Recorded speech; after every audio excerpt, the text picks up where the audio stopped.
They would say afterward that the candles never guttered once the whole evening, that the great hall at Renmore had never looked finer nor felt colder, and that the Duchess of Renmore carried a silver ewer the length of that table with a steadiness no trained footman in the county could have matched. They said it the way people say a thing they are ashamed to have watched, in low voices at market and over garden walls, and each of them found some way to make themselves smaller in the telling, as though by shrinking they might not have been there at all. But they were there.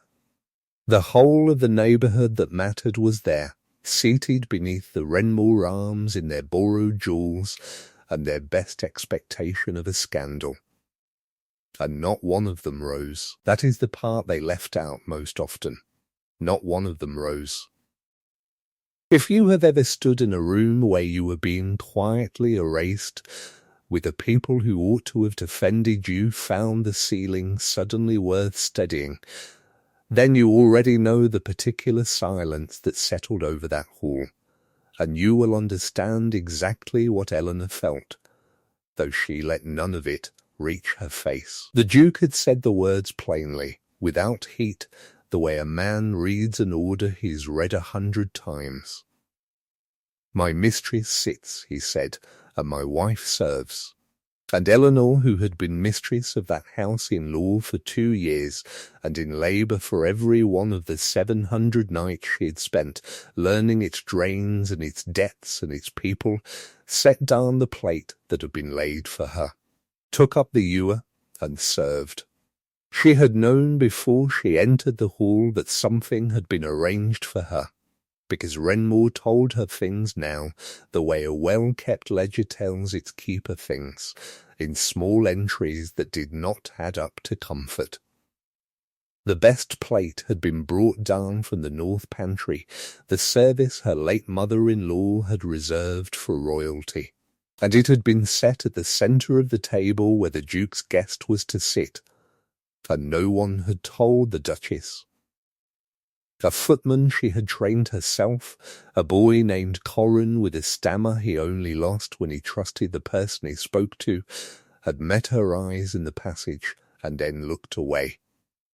And that looking away had told her more than any warning. She had smoothed the front of her gown, which was 3 seasons old and let out twice, and she had gone in with her chin level, because she had learned long ago that the only thing a woman in her position truly owned was the way she carried her own weight across a floor. The woman at the centre of the table was called Lady Sabine Marchcourt, and she was everything Eleanor was not, which is to say she was born to rooms like this one, and had never once had to learn them. She wore Renmore sapphires that Eleanor had last seen listed in an inventory as sold, and she wore them the way a person wears a thing they have been promised, and the Duke stood behind her chair with his hand resting on its carved back, as though he had grown there. Julian Ashworth, 6th Duke of Renmore, was not a cruel man in the way the county would later insist he had always been, and Eleanor knew this better than any of them, which was its own kind of burden. She had watched him be gentle with a lamed horse when he thought no one saw. She had watched him carry his small ward up 2 flights of stairs asleep against his shoulder, careful of her head at every turning. He was not cruel, he was wounded and frightened, and he had learned somewhere very early that the safest thing to do with a wound is to convert it into a policy and administer it to other people before they can administer anything to you. His mother had been a woman of famous elegance and famous disappointment, and she had spent her son's boyhood teaching him that warmth was a leak in the hull, that a great house floated on the appearance of control and sank the moment it showed it wanted anything.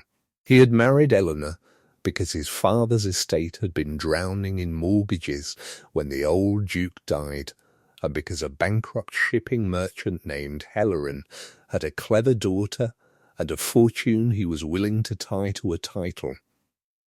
And Julian had told himself the whole way to the altar that this was a transaction, and would remain one, that he had begun, in this second year, to find reasons to walk the east wing when he knew she was working there, that he had begun to read the margins of her account books the way another man might read a letter from someone he missed, that he had once stood in a doorway watching her explain a drainage cut to a tenant, and felt something turn over in his chest like a key finding at last the lock it was cut full.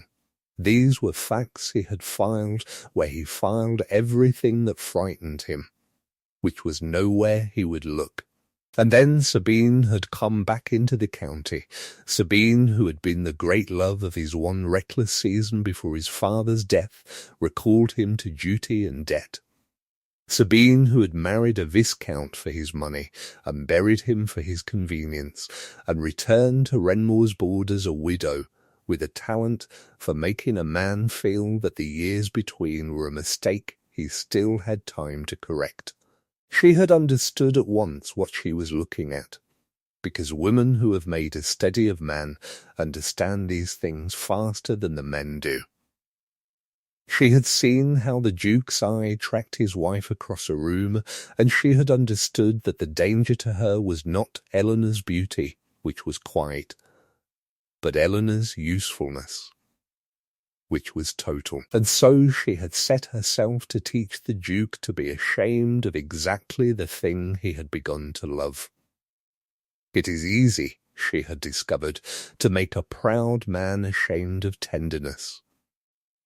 You need only suggest, lightly and often, that it makes him ridiculous, that the county laughs at a duke who lets a merchant's daughter keep his books, that a great house is not a counting house, and a duchess is not a steward in skirts. She had said these things to him for a month, in gardens and card rooms, and she had watched his face close a little more each time, and the feast that night was the fruit of it, arranged by her and permitted by him. A public correction meant to put the world back in the order she required. So when he said the words, Eleanor understood all of it in the space of a breath, understood that this was not a whim but a campaign, understood that the man behind the chair was performing a coldness he had rehearsed until he half believed it, and understood worst of all that he was watching her to see whether she would make it easy for him by making a scene. A scene would have rescued him. A weeping wife, a raised voice, an appeal to the guests, any of it would have let the room decide she was hysterical and unsuited, and let him feel that the correction had been necessary after all. She gave him none of it. She looked at him for exactly as long as courtesy required, and not one instant longer. And she inclined her head the precise degree a servant inclines it to a master, and she picked up the ewer.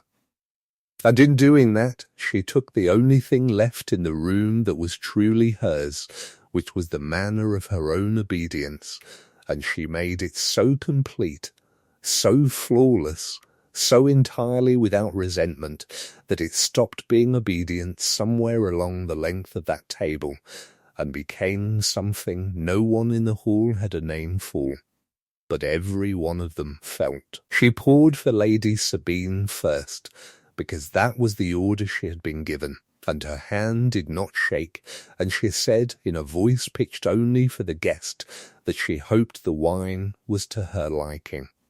And Sabine, who had expected tears and been handed grace, found for one moment that she did not know what to do with her own face. There is a particular quality to a room that has agreed, without a word passing between its occupants, to witness a cruelty and to do nothing, and Eleanor felt it settle over the hall like frost forming on a pane, each guest freezing into their own small posture of complicity. Some studied their plates, Some found sudden fascination in the carving of the mantel or the pattern of the ceiling. Lady Pendray, who had dined at that table a dozen times and eaten food from stores Eleanor had husbanded through a hard winter, discovered an urgent need to rearrange the fall of her shawl. The vicar opened his mouth once, and his wife put a hand on his sleeve, and he closed it again, and Eleanor saw the whole small drama of a decent man being talked out of decency by Prudence. And she did not blame him, because she had learned that most people are only as brave as their circumstances make cheap. She poured, and the wine caught the candlelight, and the small sound of it filling the glass was the loudest thing in the room. Eleanor served the whole table. She served the Marchcourts and the Pendrays, and old Sir Hollis, who had known her father and had the decency to look sick about it. She served the vicar's wife, who whispered a thanks, and then flushed for having whispered it. She moved down that long room with the ewer, and then the platters, refilling, offering, withdrawing, and she did it so well that the dreadful thing happened which the county would talk about for a decade, which is that the performance the Duke had staged to shame her began, slowly, to shame everyone but her. Because competence has a gravity of its own. Because a room can only watch a person be excellent at a humiliation for so long before the humiliation curdles and the excellence is all that is left standing. By the time she reached the foot of the table there were guests who could not meet her eyes, and the Duke, who had meant to sit through his own dinner enthroned in the rightness of it, found that he could not eat.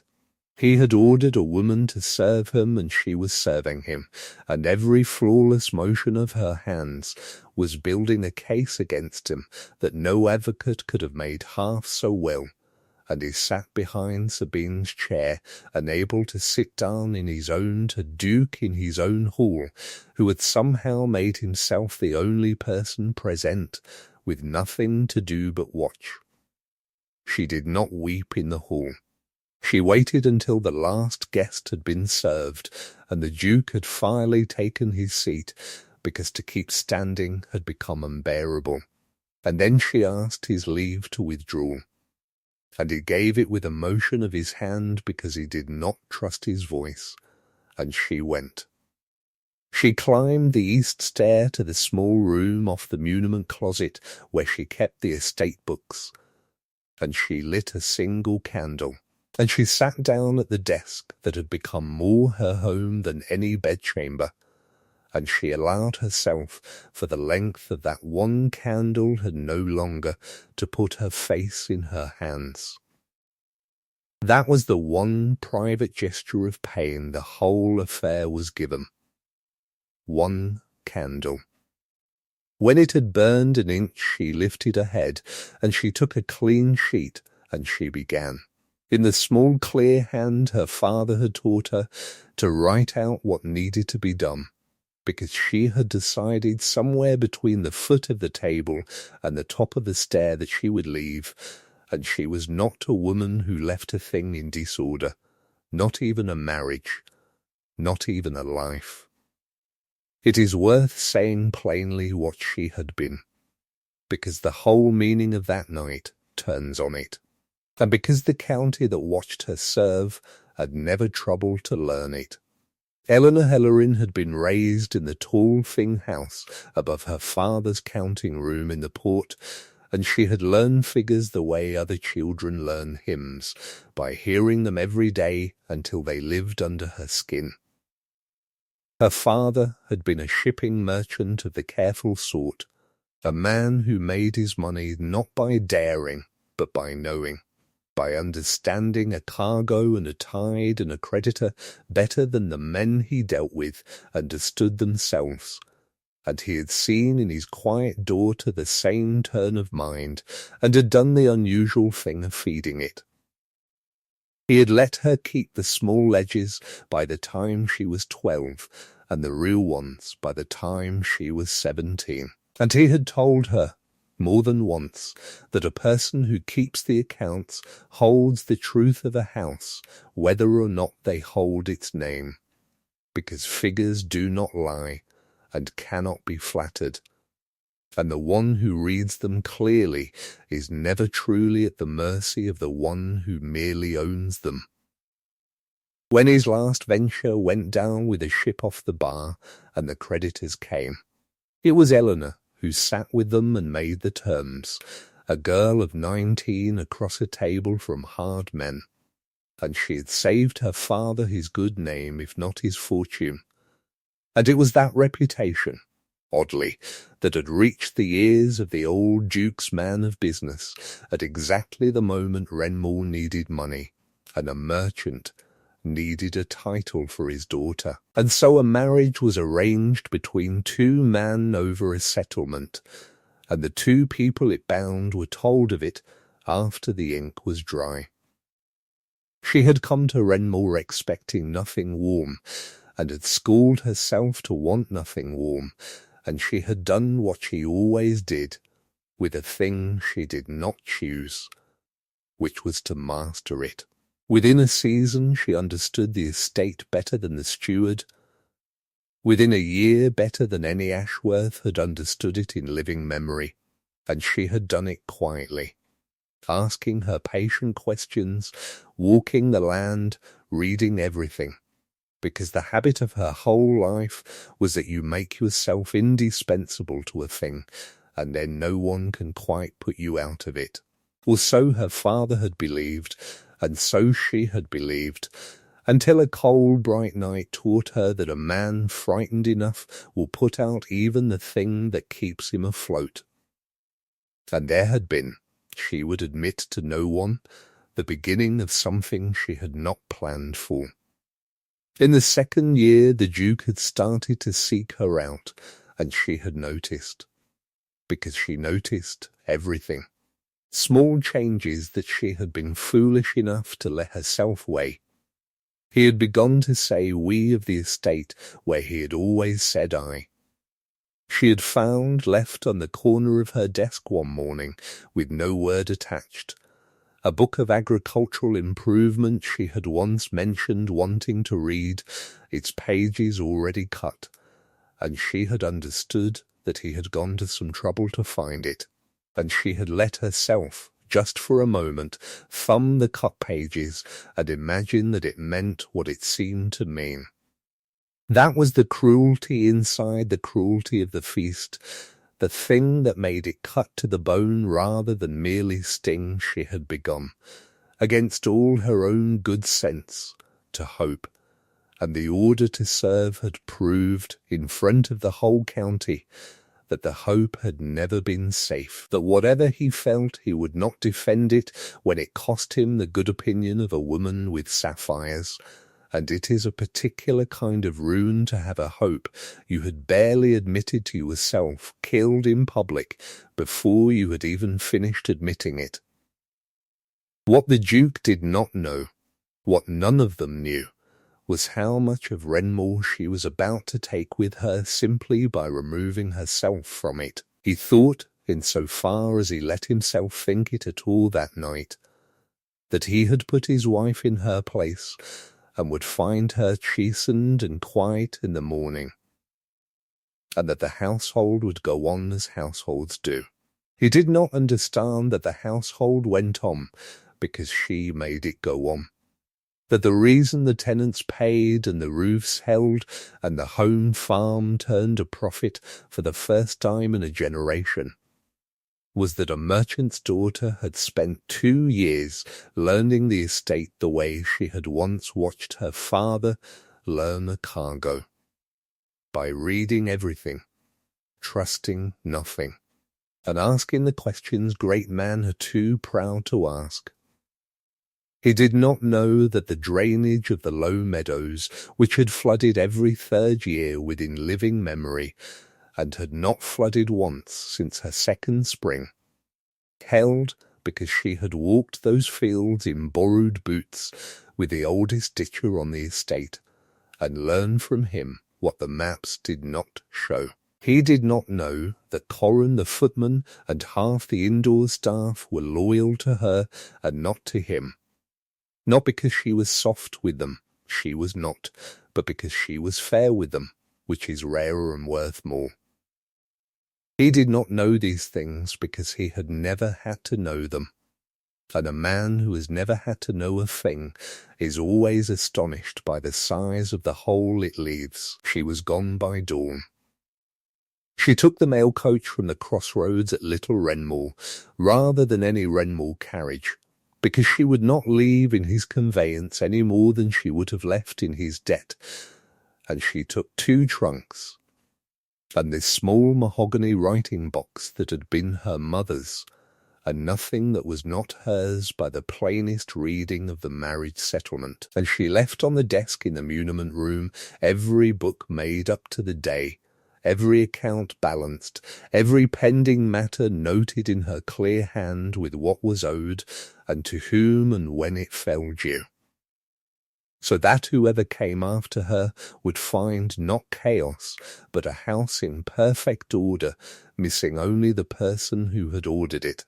That was the last cruelty and the last kindness of her leaving, and it was the same act. She left proof, laid out on a desk, of exactly what he had sent away. When the grey light came up over the beach avenue, she was 3 miles gone and did not look back, though she thought about the child, about Renmore's small ward Pip, who slept in the nursery under the eaves, and who had taken to coming to the muniment room to sit under the desk and draw while Eleanor worked, and it was the thought of Pip, and not the thought of the Duke, that put the only tears on her face on that road, and she let them come, because there was no one to see, and a woman is allowed to weep for a child. The house discovered her absence the way a body discovers a stopped heart, slowly, and then all at once. The morning began ordinarily, because the servants she had trained kept it ordinary out of habit and loyalty. But by mid-morning there were questions no one below stairs could answer. A farrier at the gate expecting a payment authorised only by the Duchess. A message from the mill about the disputed water rights that no one but she had ever managed. A tenant's wife come to the kitchen door about her sick child, because the Duchess kept the medicine chest and the knowledge to use it. And the Duke, who had come down late and hard-faced, expecting to find the field already won, found instead a hall that did not know what to do with itself, and found, when at last he was told where to look, the muniment room, and the desk, and the terrible tidiness of it. The house went quiet without her in a way that had nothing to do with noise, because Renmore had never been a loud house. It went quiet the way a mill goes quiet when the water is diverted, everything still standing and nothing turning. In the first days the Duke discovered her absence not as a single fact, but as 100 small failures spread across the working of the estate, each one a place where she had stood between the house and disorder, without anyone noticing she was standing there. The farrier came and went away unpaid, because no one held the authority she had held. The mill dispute, which she had managed for 2 years by a correspondence so deft that both parties believed she favoured them, flared within a fortnight into the kind of quarrel that ends in law. A tenant's roof that she had promised would be seen to before the wet weather was not seen to, because the promise had lived in her head, and her head had gone. He began in those days to move through his own house like a man reading a language she had always assumed he spoke, and finding he knew only enough to see how much he did not understand. And everywhere he went he found her hand. He found it in the still room where the medicines were kept, each jar labelled in her small clear script with what it was and what it was for, and how much to give a child, and how much a grown man. He found it in the estate office where the tenancies were kept in an order so plain that even he could follow it, every lease noted, every arrear tracked, every kindness she had done a struggling family, recorded not as charity, but as a sound investment in a tenant who would remember it. He found it in the accounts of the home farm, which showed, in her columns, the first sustained profit the land had turned since before he was born. And he sat with those columns a long time, understanding at last that the ease he had taken for the natural order of a great house had been all along the daily labour of the woman he had told to fetch the wine. He stood in that small room a long time. He was not a stupid man. That was never his failing. He read the books the way she had left them to be read, and he understood entry by entry what she had done for 2 years, while he had let a widow with sapphires teach him to be ashamed of it. He found her margins. He found in the drainage accounts a note in her hand about the low meadows, a small dry sentence about a cut that must be kept clear or the water would come back. And he found beside it, half scratched out as though she had thought better of writing it, 3 words that were not about drainage at all. He read those 3 words more times than he would ever admit to any living soul, and then he closed the book.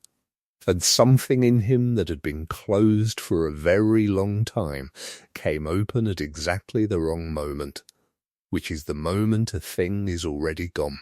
He spent the nights of that first week doing the thing that at fault people do when the house is dark and there is no one left to perform for, which is to argue his own case to himself and lose it, over and over, in every form he could construct. He tried at first the old defences, the one Sabine had handed him, that a great house has a dignity to maintain, that a duchess who kept accounts made him a figure of fun, that he had done no more than any man of his rank was entitled to do. But the defences had held only so long as she was there to be blamed for needing them, and with her gone they fell apart in his hands like rotten rube, and he was left holding the plain fact, which was that he had taken the most competent, most self-possessed, least demanding person he had ever known, a woman who had asked him for nothing and given him everything, and he had staged her degradation before the county to please a woman who had never given him anything but the flattering suggestion that he deserved better than he had. He made himself say it in those words. He had learned, somewhere in the room, that the only apology worth making begins with an accusation you level at yourself and refuse to soften, and he practised it alone in the dark until he could say the whole of it without flinching, because he suspected rightly that she would accept nothing less, and would know at once if he tried to hand her a confession with the sharp parts filed off. His aunt came within the week, the Dowager Lady Ashworth, his father's sister, who was 80 and blunt as a mallet, and had buried 2 husbands and a good deal of nonsense. She had heard, because everyone had heard, the county carried a story like that, the way a stream carries a leaf.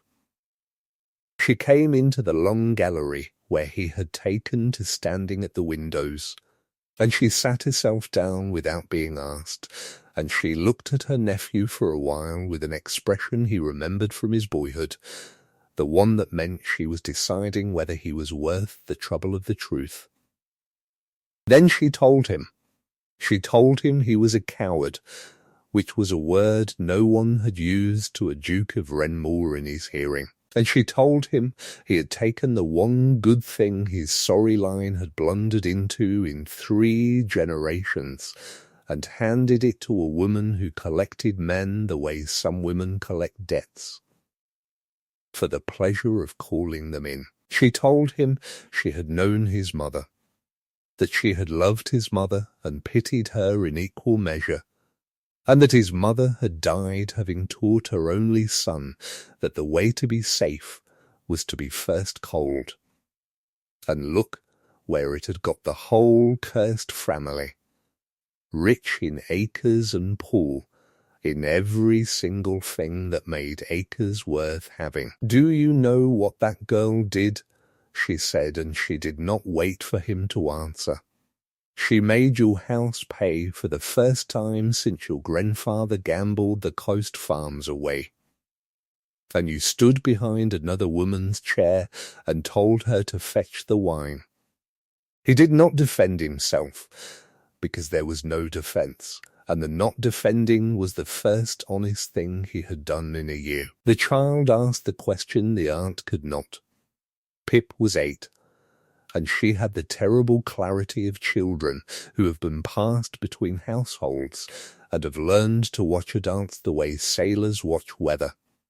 She had stopped speaking much since Eleanor went, and the Duke, who had never known what to do with the child except be helplessly fond of her, found her one evening on the muniment room floor, under the desk in the place she used to sit, with one of Eleanor's old pens in her hand and no paper.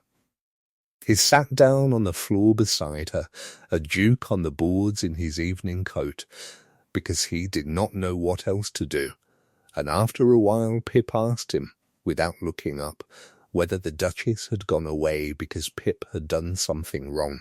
And he said no, of course not, never think that. And Pip said then it was because you did something wrong. And it was not a question, and he found he could not answer it, and the child nodded slowly as though a thing she had suspected about the world had been confirmed, and that nod was worse than anything the aunt had said. Because the aunt was angry, and anger can be argued with. But a child's quiet accounting cannot be argued with at all. He did not go after her at once, and this was not further coldness but the opposite. It was the first stirring of respect. He understood dimly and then more clearly that a man who had humiliated a woman before the county could not undo it by chasing her down a road with pretty words, that she would rightly spit on an apology that cost him nothing, and that whatever he did now had to be worth more than his comfort, or it was worth nothing. He learned where she had gone, which was to a cousin of her father's in the cathedral town 2 counties over, a spinster who let rooms and asked no questions, and he learned that Eleanor had taken work, actual work, keeping the books of a wool merchant who could not believe his luck and paid her half what she was worth and thought himself generous, and the knowledge that his Duchess was reconciling the wool merchant's ledgers for wages, while Sabine Marchcourt wore his mother's sapphires at his table nearly finished him. But he did not go. He set himself instead to the slow, unglamorous work of deserving to go, and the first thing he did was the hardest, because it had to be done in public, in the same coin the injury had been paid in before witnesses at cost. Sabine had not left. She had, in fact, moved closer, taking a house at the edge of the Renmore land on the strength of expectation she considered as good as signed. And she had begun to behave in the county as though the position of Duchess were merely vacant and awaiting the obvious appointment. She had misjudged him, though, because she had studied the frightened man and had not reckoned on the possibility that the frightened man might stop being frightened. The reckoning came at the autumn assembly, the great county gathering, with the whole neighbourhood pressed into the assembly rooms, and every reputation was weighed. Sabine came in the sapphires. She came expecting to stand at the Duke's side and be seen to stand there, and she made, early in the evening, a small, graceful cruelty of the kind that had always served her.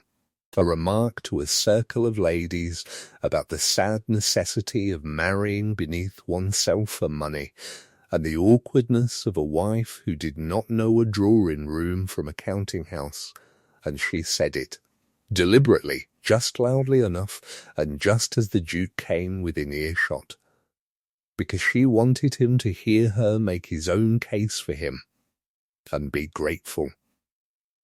He heard her. The room, which had been pretending not to watch, gave up the pretense. And Julian Ashworth, who had spent a lifetime learning that the safest thing in any room was to say the cold expected thing, said instead the plain true thing, which took more courage than any battlefield had ever asked of his ancestors. He said, in a voice that carried because he did not trouble to lower it, that his wife knew a drawing-room perfectly well, and knew a counting-house better, and that if any man present had seen his rents come in on time these 2 years, or his low meadows stay dry through a wet spring, he had a merchant's daughter to thank for it, and not a duke, because the Duke had done nothing but sign where she told him. He said that he had let it be suggested by people who had never balanced a farthing in their lives, that there was something beneath him in a wife who understood his own land better than he did, and that he had been a fool to listen, and that the shame in the business was entirely his own and none of hers. He said it looking at Sabine, so that no one could mistake whom he meant. And then he said the thing that ended her in the county in a single sentence, which was that the sapphire she was wearing were the property of the Duchess of Renmore, and he would be obliged to have them returned. It was not chivalry. He was careful, even then, not to frame it as chivalry, because he had begun to understand that she would not want to be rescued, and did not need to be. He framed it as fact, as accounting, as the correction of an error in the books, and that was the only frame she would ever have accepted, though she was not there to accept it, and he knew she was not there, and he said it anyway, into a room that could carry it to her, because he had worked out that the apology had to be made where the injury was made, whether or not the injured party stood in the room. Sabine did not accept her defeat quietly, because women who have built a life out of being chosen do not know how to exist once the choosing stops, and she made, in the weeks that followed the assembly, one last play, the kind that had always worked for her before. She let it be understood, through the soft channel she was mistress of, that the Duke was a man unbalanced by the desertion of a scheming wife, that the merchant's daughter had bewitched him with her accounts, and then abandoned him to spite the family that had raised her above her station, and that a woman of true breeding might yet be needed to steady a great house through its distress. It was cleverly done, as her cruelties always were, because it took the truth and turned it exactly 1 degree, so that everything true in it pointed the wrong way. But she had made the mistake that the clever often make, which is to assume that everyone weighs the world as she did, and she had not reckoned with the plain memory of the county which had eaten at that table, and knew who had filled its glass. And she had not reckoned with the dowager who heard the story going round, and set herself to killing it with the particular relish of an old woman who has waited her whole life for a fight she is certain to win. Lady Ashworth called on every house that mattered within a fortnight, and she said in each drawing-room the same devastating thing, which was that she had known Sabine Marchcourt since the woman was a girl, and that she had never in 50 years met a person so gifted at being loved and so incapable of loving, and that any house which took her in for steadying might as well engage a fox to steady the hen-house. She said it with a smile, over tea, as though passing on a recipe, and it went through the county like a scythe, because the truth, spoken by an old woman with nothing to lose, cannot be answered. Sabine felt the ground go, house by house, and understood before the month was out that the county had closed to her, and she was too proud to stay where she was pitied. The county carried it, as he had known it would. It reached her in the cathedral town within the week, brought by 3 separate correspondents, each convinced they were the first, and Eleanor read it at the wool merchant's high desk with her face very still, and then she set it aside and finished the column she was working. Because a column half added is a small chaos, and she did not leave small chaoses either. That night in her let room she took it out and read it again. She was not a fool. She knew that a man who has been publicly shamed will do a great deal to feel less ashamed, and that a grand gesture is often only shame wearing better clothes. She did not pack her trunk, but she noticed, because she noticed everything, that the gesture had cost him, and had asked her for nothing, that he had not written to her, had not summoned her, had not so much as sent word that he expected her return, had simply stood up in a room and told the truth and let it find her or not as it would. And that was a different thing from the gestures she had braced herself against. That was not shame in better clothes. That was a man beginning, clumsily and late, to understand the difference between wanting a thing back and deserving it. He wrote to her at last, and the letter was so unlike anything she had expected that she read it standing up in the wool merchant's yard where the boy had brought it, and had to lean on the gatepost. He did not plead. He did not list his sufferings, though she would learn later they had been considerable.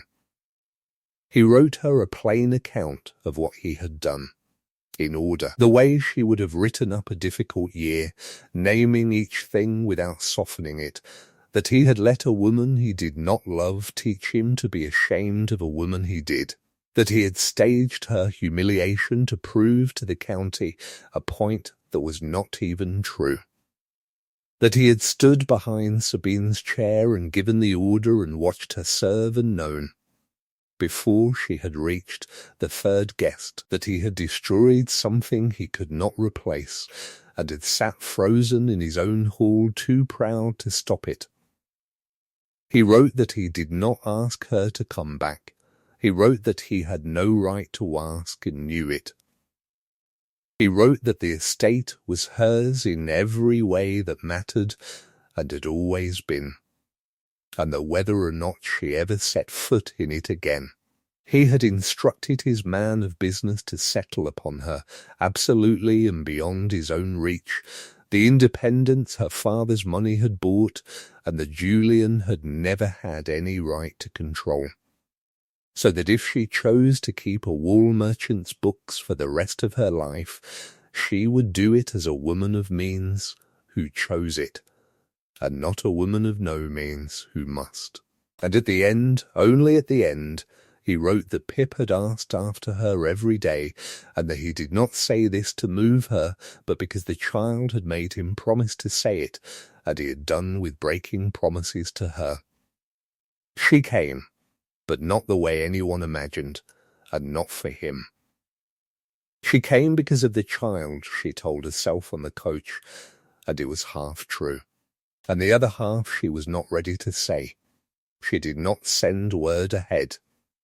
She arrived at Renmore on an ordinary afternoon in a hired gig, and she went not to the great door, but round to the muniment room by the garden way she had always used. And she found the books there open on the desk, and she found that he had tried, in her absence, to keep them himself, and that he had made an honest mess of it, columns that did not add, a payment entered twice, a note in his own hand admitting he did not understand the water rights, and had left the matter for someone wiser. And under the desk, drawing, was Pip, who looked up and did not shriek or run, but went very still, as though a wish she had stopped letting herself make had walked in the door, and then said, in a small, careful voice, that she had kept the Duchess's pen safe. Eleanor knelt down on the boards in her travelling dress and took the child in her arms and stayed there a long while. And that was the homecoming, and the floor of a muniment room, a woman and a child, and a box of ill-kept accounts, and no Duke in it at all, because the Duke had the sense, this once, to stay away and let her arrive to the thing she had actually missed. They did not fall back into it. She would not have respected him if he had let them, and he had learned enough to know it.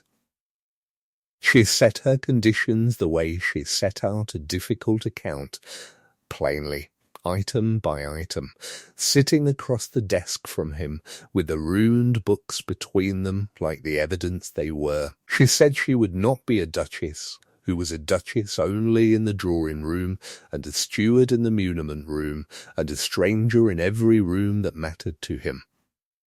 She said that if she stayed, he would defend her place ordinarily, as a matter of course, not in grand speeches at assemblies, but in the small daily precedencies 100 times a week, when it cost him nothing, and was noticed by no one, because it was the small erasures that had done the damage, and it would be the small defences that undid it.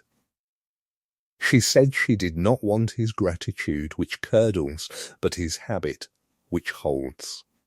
She said she would not be told again to serve at her own table, and he said, and it was the truest thing he had ever said to her, that he would spend the rest of his life making sure the county forgot he had ever said it, and she said the county was not the point. That she had not left because the county saw, she had left because he had let them. And he took that in and did not argue it, and the not arguing was worth more than a year of arguments. She told him she would watch, and that words were cheap, and she would be measuring him in the only currency she trusted, which was consistency over time, and that he should not expect to be forgiven on a schedule. The first weeks of her return were not tender, and she made sure of that, because she had told him she would measure him in consistency, and she meant to hold him to a standard he could not charm his way past. She slept in her own rooms, and he did not presume otherwise. She took up the books again, but she took them up as a woman doing paid and valued work, rather than as a wife absorbing a household's disorder out of love, and the distinction was one she insisted on until he had learned it.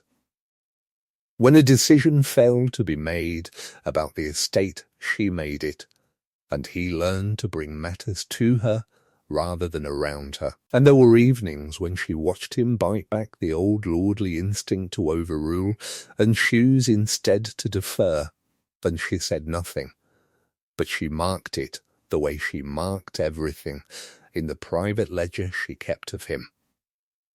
She was not cold to him. Coldness was his family's disease, and she would not catch it. But she was exact, and exactness from a person who has been wronged is its own slow language, and he learned to read it.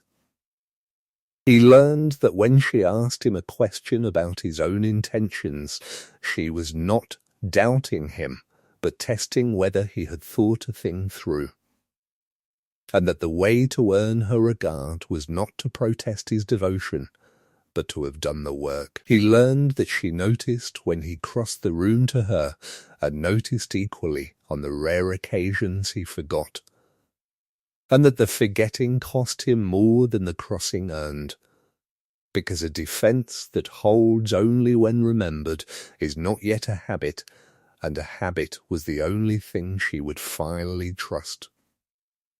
He did not expect it. He earned it slowly, through an autumn and a winter and into a spring, in 10,000 small unremarkable acts that no one wrote a ballad about, because ballads are made of grand gestures and marriages are made of small ones. He learned her work, not to take it from her, but to be worthy of standing beside it. He sat with the ditcher and the miller and the tenants, until he understood his own land. And the understanding humbled him further, because it showed him how much he had not known and how long she had known it. He crossed rooms.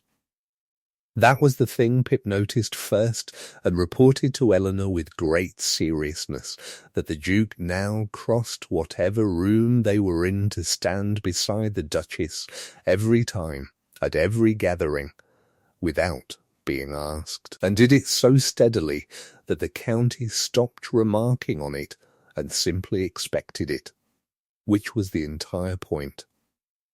Because a defence that must be remarked on has already half failed. It was the child who closed the last of the distance, as the aunt had closed the county and the work had closed the days.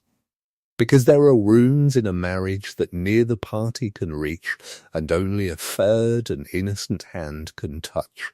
Pip fell ill in the late winter, a fever that took the household by the throat and reminded everyone how thin the wall is between an ordinary evening and the worst night of a life. And it was Eleanor who sat with her, of course. Eleanor who knew the still room and the doses and the signs. But it was the Duke who would not leave, who sat the whole of 3 nights on the far side of the child's bed, and did not once suggest that his presence was needed elsewhere, or that a duke had grander cause upon his time. And on the 3rd night, when the fever broke, and the child slept at last with the ordinary breath of a child who will live, Eleanor looked up across the small body between them, and found him watching her, and neither of them said anything, because there was nothing to say that the 3 nights had not already said. And Pip, swimming up out of sleep toward morning, found them both there, and reached out one hot small hand to each of them, and held on, and would not let go, and made them, without a word, into the thing she had decided they were going to be, whether they were ready or not. It was after that night that Eleanor moved her books back into the muniment room she had always used, rather than the neutral office she had chosen on her return, and he understood the meaning of it, and did not remark on it, and that not remarking was itself a thing she had taught him, and a proof that he had learned. Sabine left the neighbourhood before the sapphires had been a month returned, retreating to Bath, where the waters and the company were kinder to a woman whose expectations had been so publicly cancelled, and the county which had watched her lose was not sorry, and Eleanor, when she thought of her at all, thought of her without triumph. Because a woman who has been secure in her own place does not need to gloat over one who never was.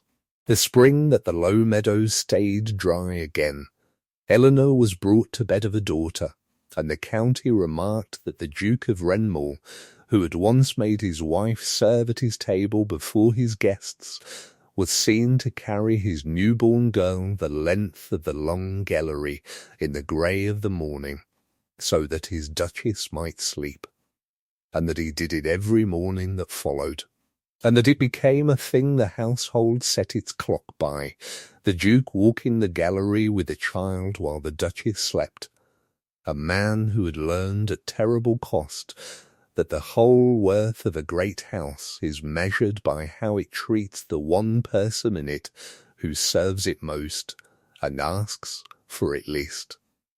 Years afterward, when the girl was grown, and the story had softened into family legend, they kept a custom at Renmore that no guest ever quite understood, which was that at every dinner, before anyone else was served, the Duke rose and poured the first glass for the Duchess with his own hand, and set it before her, and sat down again.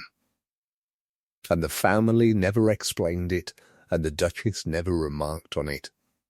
and only the oldest servants, the ones who had been in the hall that cold, bright night, knew that it was the same gesture turned inside out, the serving made into a sacrament, the order that had once been given, now given by him to himself every night for the rest of his life, and gladly. And there was a further custom, smaller and known to fewer, that meant more to the two of them than the pouring of the glass, which the guests saw. On the anniversary of that cold, bright night, every year, the Duke gave the whole of the indoor staff the evening to themselves, and he and the Duchess laid the great table with their own hands, the two of them alone in the hall where it had happened.